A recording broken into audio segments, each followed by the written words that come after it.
এবং প্রত্যেকের খোঁজ নিতে হবে, তাদের কাছে যেতে হবে এবং তাদেরকে সাথে নিয়েই পথে নামতে হবে।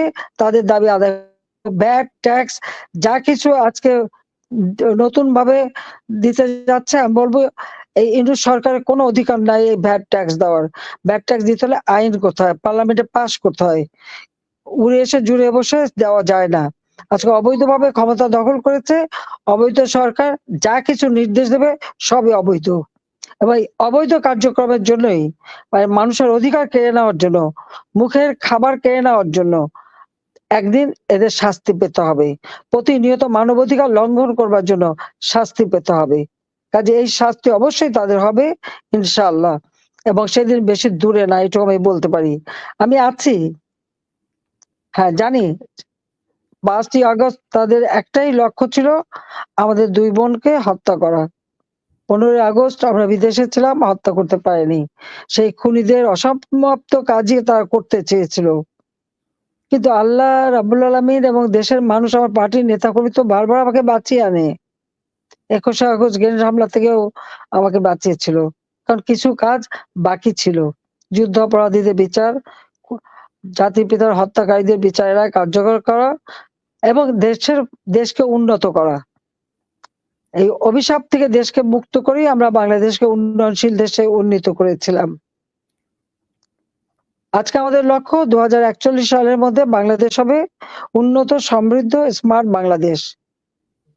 বাংলাদেশের মানুষ আজকে সবথেকে কষ্টে আছে। বাংলাদেশকে পিছিয়ে দিয়েছে অনেক দূর। সেখান থেকে আবার বাংলাদেশকে এগিয়ে নিয়ে যেতে হবে। আর এই কাজটা বাকি আছে বলেই বোধহয় খোদা আমাদেরকে বাঁচিয়ে রেখেছেন। কাজে আমি যত দূরেই থাকি আমার মনটা বাংলাদেশেই পড়ে আছে। আর আমি বাংলাদেশেই আছি। কোথায় আমি থাকলাম সেটা বড় কথা না। কিন্তু আমার বাংলাদেশটাই এবং বাংলাদেশের জনগণের পাশে আমি আছি।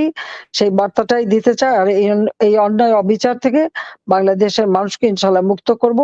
কাজে এই আন্দোলনের যে কর্মসূচি আমরা দিয়েছি, তোমরা প্রত্যেকের ঘরে, ঘরে যাবে এবং আমাদের বার্তাটা পৌঁছে দেবে এবং তাদের সকলের সুখ-দুঃখের সাথী হবে। এটাই আমি চাই। জাতির পিতার প্রত্যাবর্তন দিবসে আমি বলেছিলাম সবাইকে যে শীতের কাপড় দিতে। অনেকে যারা দিয়েছে তাদের সবাইকে ধন্যবাদ জানাই যে প্রত্যেকে তাদের কাছে পৌঁছে দিয়েছে। না হলে ইউনূসের সরকারের দেখলাম একজন উপদেষ্টা পদ ৳৪,০০,০০০ কম্বল বিলাতে ৳৮,০০,০০০ খরচ। উনি আবার হেলিকপ্টার ছাড়া চলতে পারেন না। এক উপজেলা থেকে আরেক উপজেলা আবার হেলিকপ্টার লাগে। তো এই হলো তাদের অবস্থা। তো তারা দেশের মানুষের জন্য কি করবে? নিজেরা করেই বাড়ি কুল পায় না। নিজেরা অর্থ সম্পদ লুটপাট করে নিচ্ছে। কি গাড়ি কিনবে, কি চলবে এই নিয়েই ব্যস্ত। আওয়ামী লীগ তো সেটা করেনি। আওয়ামী লীগ মানুষের পাশে দাঁড়িয়েছে, পাশে ছিল। এক কলমের খোঁচায় সে স্থানীয় সরকারের নির্বাচিত সকল প্রতিনিধিকে বাতিল করে দিল। আজকে যদি স্থানীয় সরকারের সমস্ত প্রতিনিধিরা কাজ করতে পারত, নিজেরা যেভাবে পারুক মানুষের পাশে তো দাঁড়াতো, মানুষের কষ্ট তো হতো না। কারণ তারা তো জনগণের নির্বাচিত প্রতিনিধি। অবৈধ ইউনূসের কি অধিকার আছে তাদের বাতিল করে দেওয়ার? প্রত্যেকটা কাজ করে যাচ্ছে। আজকে সংবিধান সংস্কার করতে চায়। এত বড় দুঃসাহস যে ওই সংবিধানে হাত দেয়। লাখো শহীদের রক্তের বিনিময়ে আমরা স্বাধীনতা পেয়েছি। জাতির পিতা বঙ্গবন্ধু শেখ মুজিব মাত্র ১০ মাসের মধ্যে সংবিধান আমাদের দিয়েছেন। অনেকে কাটাছেঁড়া করেছে। কিন্তু সংবিধান বাতিল করবার সাহস কারো হয়নি। এবং এই সরকারও তা পারবে না। এ অধিকার তাদের নাই। জনগণ সে অধিকার তাদের দেয় না, এটা তাদের মনে রাখতে হবে। কাজেই জনগণকে আজকে রুখে দাঁড়াতে হবে। আর জনগণের পাশে দাঁড়াবে তোমরা। আমরা সবাই আছি তাদের পাশে। আমাদের বোধহয় যেদিন অবরোধ সেদিন পূজা আছে। কাজে পূজা থাকলে ওটা আমাদের যারা হিন্দু সম্প্রদায় তার সাথে আলোচনা করে প্রয়োজনীয় ওই প্রোগ্রামটা ভিন্নভাবে করা, আরো বেশি লিফলেট প্রচার, মানুষের কাছে দাঁড়ানো, অবরোধ বাদ দিয়ে ওটা করতে হবে যদি তাদের অসুবিধা হয় সেটা জেনে নিয়ে। কারণ আমরা চাই আমাদের দেশের সকল ধর্ম বর্ণের মানুষই তাদের অধিকার সমানভাবে ভোগ করবে। যার, যার ধর্ম সে পালন করবে। ধর্ম যার, যার উৎসব সকলের। এই নীতিটা আমাদের, এই স্লোগান এটা আমরা মেনে চলবো। তো সবাই ভালো থাকবে, সুস্থ থাকবে। আর তোমাদের যেভাবে বললাম, আমাদের বিরুদ্ধে যথেষ্ট অপপ্রচার করে ওর তো টাকার তো অভাব নাই। বাংলাদেশের সব টাকা চুষে নিয়ে বিদেশে পাচার করেছে। এখন বিদেশে কত টাকা পাচার করেছে সেটা খুঁজে বের করতে হবে। আমাদের বিরুদ্ধে তদন্ত করে। ইউনূসের বিরুদ্ধে ৫টা মামলা হয়েছিল দুর্নীতি দমন কমিশনে। নিজে ট্যাক্স দেয়নি। ৬৬৬ কোটি টাকার মামলার রায় ৬ আগস্ট হওয়ার কথা ছিল। ক্ষমতায় এসে সবার আগে নিজের মামলাগুলি উনি বাতিল করেছেন, যেটা করতে পারে না। রায়ের জন্য যে মামলা বসে আছে, এবং সে তো লেবার কোর্টে শ্রমিকের অর্থ আত্মসাৎ করে সাজাপ্রাপ্ত আসামি। তো সাজাপ্রাপ্ত আসামি ক্ষমতায় যেয়ে এখন বড় বড় কথা বলে। কাজে আবার আমি বলবো যে এই দুর্নীতি দুঃশাসনের কথা মানুষের কাছে তুলে ধরে এর থেকে মুক্তির পথ জনগণের অধিকার নিশ্চিত করা, এবং সেই অধিকার আমরা নিশ্চিত করব। এই প্রত্যয় নিয়ে সবাই এগিয়ে যাও। ইনশাআল্লাহ সাফল্য আমাদের আসবেই।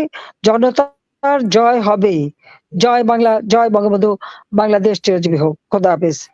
জয় বাংলা, জয় বাংলা, জয় বাংলা। ঠিক আছে, ভালো থাকো সবাই। জি ধন্যবাদ, থ্যাংক ইউ।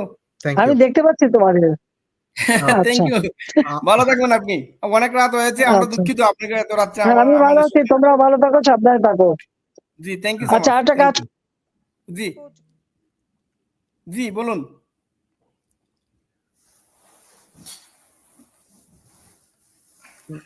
তালিকা বের করতে, প্রত্যেক উপজেলা পর্যায় পর্যন্ত একটু তালিকা বের করো। জি করতেছি আমরা এটা। আওয়ামী লীগ সহ সহযোগী সংগঠন এবং ১৪ দলের নেতা জি কোন জেলায় এবং কোন উপজেলায় কোথায় কতজন কারাবন্দী আছে সেটা একটা তালিকা বের করতে হবে। আর মামলার হিসাবটা করতে হবে। ইউনূস যেভাবে করে, তার বিরুদ্ধে শ্রমিকরা মামলা করেছে।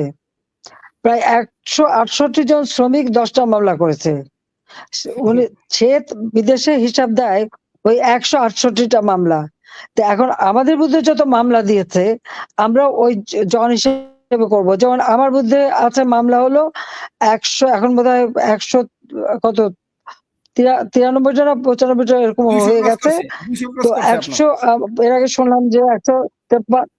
হ্যাঁ, ২০০ ক্রস করছে আপনার নামে। কয়টার খোঁজ পেয়েছো? ২০০টা, ২০০ না, ২৫০-র উপরে। তাইলে আমি পিছিয়ে আছি। না, আমার ২৫৬টা হিসাব, ২৫৬টা হিসাব আমি নিজেই পেয়েছি। এখন ২৫৬টা হিসাব মানে ২৫৬টা মামলা। ওটাই বলতে হবে যে ২৫৬টা মামলা, এবং আমার সাথে এক এক মামলায় যতজন করে আসামি, প্রত্যেকটা আলাদা আলাদা একটা মামলা হিসেবে হিসাব করতে হবে। লোক বসাও, ওটা হিসাব বার করো। এক এক মামলায় যতজন করে আসামি ততটা মামলা। ইউনূস যেমন হিসাব করছে, আমাদের ওইভাবে হিসাব করে বের করো কত হাজার মামলা হয় আর কত লক্ষ মানুষ আসামি, ওটা বের করো। এটা আন্তর্জাতিক ভাবে তুলে ধরতে হবে। ঠিক আছে? যেমন আমাদের কালীগঞ্জ, ওখানে মামলা দিয়েছে, তাদের প্রায় ১৩৫ জন হচ্ছে এজাহারভুক্ত আসামি, আর ৫ থেকে ৬,০০০ অজ্ঞাতনামা। তাই সব ধরে এক একটা মামলা ধরতে হবে। ১৫০ জন আসামি হলে ১৫০টা মামলা, অজ্ঞাতনামা ৫,০০০ হলে ওই ৫,০০০টা মামলা। ওইভাবে মানে ৫,০০০, ১৫০ মামলা, এইভাবে হিসাব করে বের করো। ঠিক আছে? এই দায়িত্ব দিলাম, কয়েকজনকে বসাও, আইনজীবীদের কয়েকটা বসাও। আর প্রত্যেকটা বাড়ি ইলেকশন। আমার থেকে তোমাদের বেশি রাত হয়েছে, আমার এখনো বেশি বাজে নেই। আর আমি ১২টা পর্যন্ত কথা বলি সবার সাথে। তোমরা এইভাবে হিসাব করো, হিসাবগুলি বের করে দাও আমাকে। এটা প্রচার করো যে কত মামলা দিয়েছে মামলাবাজ। ওই মামলাবাজের কত মামলা, নিজের মামলা প্রত্যাহার করে অন্যের বিরুদ্ধে মামলা দেয়।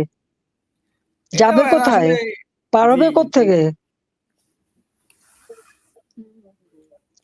ওটা ধরে রাখবো, ধরে শাস্তি দেবো, চিন্তা করো না। ঠিক আছে, ভালো থাকো, খোদা হাফেজ। আর যেটা বললাম ওটা করো। আচ্ছা, জয় বাংলা, জয় বঙ্গবন্ধু। স্লোগান দাও, স্লোগান দাও, জয় বাংলা।